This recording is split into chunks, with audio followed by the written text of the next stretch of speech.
Scott Dvorak, the great-grandson of Josef Dvorak, came all the way from Texas to portray his great-grandfather.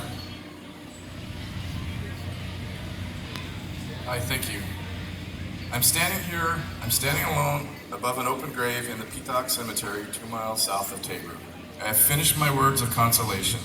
I stand here alone in this peaceful burial place, listening to the rustle of the pines, the songs of meadowlarks. Across the fence, calves are calling their mothers.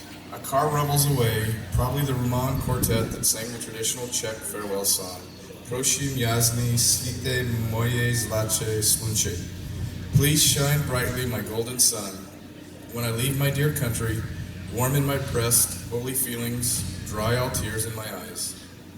As requested by the deceased, I have spoken my familiar words of consolation over the open grave, the same words I have spoken so many times, some say more than 300. I look to my left and see the large tombstone of Josef and Anna Pitak, who homesteaded this property in 1870, 2 years before Tabor was founded. Across the pasture once lay Havlicek, a way station and post office that Josef had established and operated along the old military trail from 1870 to 1892. I can visualize covered wagons and marching soldiers stopping by. I would like to have lived in those days, as I have an interest in history. My own history began on April 3rd, 1879 in Drahočešice, Bohemia, where I was born to a musical family. All Czechs are musical, are they not? I know you were. My father was a bone setter, something that he was not qualified to be in America, so he became a tailor instead. We immigrated to America in 1885. New Prague, Minnesota was our destination. We stayed there only 1 year before moving to Chicago. In 1887, I was sent to Wahpeton, North Dakota, where my brother Václav, an ordained priest, was serving at the Czech Adelbart Catholic Church there. The nuns taught me piano, and I learned to sing soprano solos. In 1889, I am now 10 years old. I moved with my brother to Tabor, where he had been signed pastor. I played the organ in the chalkstone St. Wenceslaus Church and attended school in the Society Hall, ironically the same building we would one day live in and publish our paper. In 1892, Václav and I returned to Chicago. He went to medical school, and I went to St. Procopius College. I enjoyed college, particularly learning musical activities, including playing organ in St. Ludmila's Catholic Church. It was there I learned the printer's trade, and more importantly, that is where I met Anna Zhiha. Those were exciting and carefree days. Anna, who was 4 years younger than I, had come to Chicago with her parents and brother in 1887 from Bezděrovice, Bohemia. We married in 1901 in St. Ludmila's Church, where I had been playing organ. Anna was 18 and I was 22. 3 years later, already parents of 2, we responded to an invitation from Joseph J. Wagner, whom I'd met while living in Tabor, to come to Lesterville, South Dakota, and be foreman on his Lesterville Ledger newspaper. It so happened that in 1904, publisher W.A. Glasner had begun the Bon Homme County Independent newspaper in Tabor. We moved to Tabor and purchased the newspaper on February 2nd, 1905, and our first issue was published on February 16th. We renamed the newspaper the Tabor Independent with the February 6, 1918 edition. Thus began these 50 continuous years of publishing in Tabor, never missing an issue. The newspaper had 8 pages, of which 2 were in Czech. Later, when more readers could read English, we reduced the 2 Czech pages to 2 columns.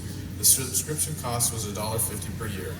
Because the Society Hall in Tabor, located at the south end of Sici Street, Lidici Street, later named, had become too small for the church to use, we were able to purchase it for business and living quarters. As the family grew, the 4 children, Anna, Robert C., Helen, and Josef E., worked with their mother at setting type by hand and returning each letter to its own location. After acquiring a linotype in 1924, my wife was able to spend more time writing news, selling ads, and doing a myriad of tasks, which freed me to enjoy some of my hobbies. For a brief time, I joined jeweler R.R. Nickel on the north side of our business in operating a piano store until lagging business caused my part to close. I remember fondly another business venture that began when a portable photo studio named Vista Studios, a sort of enclosed wooden trailer pulled by a pair of mules, parked near our shop. Soon it became Blacknick's studio, and before long, Dvorak's studio. We parked the contraption just south of our home, foretelling a lifelong interest in picture taking, 1920 to 1949. However, my passion continued to be music, composing, arranging, and performing. I established the first concert band in Tabor, the first dance orchestra. I directed music for Czech plays and spoke at many occasions. However, I am most proud of my Pamětní kniha, a history of the Czech language of the Czechs in South Dakota, 1869 to 1920. The 110-page book features stories and photos of the first immigrants. Of the hundreds of requests we had sent out for information, less than half responded, so we took to the road. My son Joseph, then 15, acted as my chauffeur as we traveled the entire area on free weekends, interviewing and gathering information. My incentive was telling myself that in another 10 years, the old-timers will be gone and their experiences will be forgotten in their burial places with them. I have been a busy man, once a postmaster, a justice of the peace, an editor, a speaker, a composer, a musician, and a family man. My wife, our 4 children, and their spouses all were involved in printing enterprises, all including our several grandchildren loving music. Who could not be happy? So my departed friend, it is time to leave this sacred place. Where are you going? I will someday follow. Prosím jasný svíte moje zlaté slunce. The sun will surely shine where you are going, where we all hope to go one day. And I just like to ask you guys, my great-grandfather's works are over here in the museum, so if you could take some time to visit the museum and see some of what he worked on, that would be fantastic. Thanks.